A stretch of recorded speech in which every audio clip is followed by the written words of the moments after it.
Global problem है कि लड़कियों को काफ़ी पीछे रखा जाता है लड़कों से, ठीक है।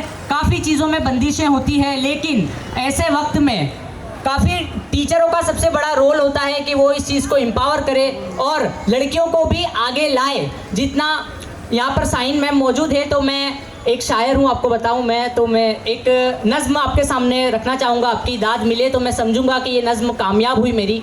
इस नज़्म का उन्वान है पैगाम। ये स्पेशली लड़कियों पर लिखी गई थी मेरे द्वारा। अब शाहीन मैम यहाँ पर गर्ल्स स्कूल के प्रिंसिपल हैं, तो मौका काफ़ी अच्छा है ये नज़्म रखने का। तो मैं आपकी समातों का मुंतज़िर हूँ और फिर से एक बार सभी लोग अपनी हाज़िरी का सबूत दे। अर्ज़ किया है, देखिए हर शेर में आप दाद दीजिए ताकि एक रिदम चलता रहे और लगे कि आप लोग कुछ सुन रहे हैं और एक्सीलेंट एकेडमी का कोई प्रोग्राम चल रहा है।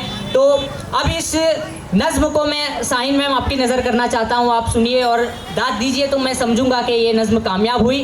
कि सुनिएगा कि लड़कियों के साथ अक्सर क्या होता आया है, उस चीज़ की बात की गई है इस नज़्म में। कि तो मैं कुछ यूँ अर्ज़ करता हूँ कि पैदाइश पे हुई कुछ घरों में नाराज़गी, पैदाइश पे हुई कुछ घरों में नाराज़गी, बोझ है ये कहकर करने लगे एतराज़गी। पैदाइश पे हुई कुछ घरों में नाराज़गी, बोझ है ये कहकर करने लगे एतराज़गी। रहमत है आई घर में फिर भी रखो बेटे की आस, रहमत है आई घर में फिर भी रखो बेटे की आस। कद्र करो बेवकूफ़ो ये नेमत है बड़ी खास, रहमत है आई घर में फिर भी रखो बेटे की आस। कद्र करो बेवकूफ़ो ये नेमत है बड़ी खास। थोड़ी बड़ी हुई तो सब हद बता दी गई, थोड़ी बड़ी हुई तो सब हद बता दी गई, इल्मो तालीम में भी सरहद बना दी गई। थोड़ी बड़ी हुई तो सब हद बता दी गई, इल्मो तालीम में भी सरहद बना दी गई। पैगाम है अजीज़ बेगैरतो समझ लो, दो बेटे के साथ साथ बेटी को भी तवज्जो। पैगाम है अजीज़ बेगैरतो समझ लो, दो बेटे के साथ साथ बेटी को भी तवज्जो।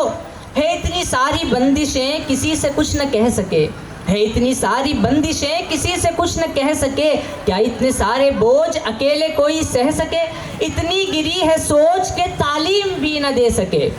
आजकल हमने सुना है कि लड़कियों को कहते हैं ना ज़्यादा पढ़ाना नहीं चाहिए, ऐसा बोलते हैं कुछ लोग, आज तक उनकी ऐसी सोच है। तो इतनी गिरी है सोच कि तालीम भी न दे सके, वो सहमी हुई कुछ ना बड़ों के सामने कह सके, वो सहमी हुई कुछ ना बड़ों के सामने कह सके।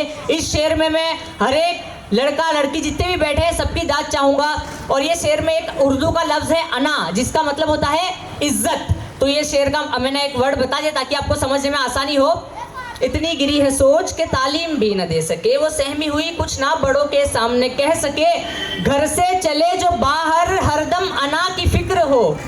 वसीम सर आपकी भी दाद चाहूँगा। घर से चले जो बाहर हरदम अना की फिक्र हो, बिगड़े हुओं के झुंड में न जाने कैसा जिक्र हो, बिगड़े हुओं के झुंड में न जाने कैसा जिक्र हो। मुस्तकबिल का मतलब होता है फ्यूचर। दायरा शरीयत में रहकर उनका अच्छा मुस्तकबिल करो, दायरा शरीयत में रहकर उनका अच्छा मुस्तकबिल करो, अपनी छोटी सोच को थोड़ा तो तब्दील करो। बहुत शुक्रिया, आपने ये सुना। शाहीन मैम यहाँ पर आए थे तो उनकी शान में मैंने उनके लिए उनको एक नज़्म मेरी नज़र की है, तो आपको अच्छा लगा होगा, मैं आशा करता हूँ।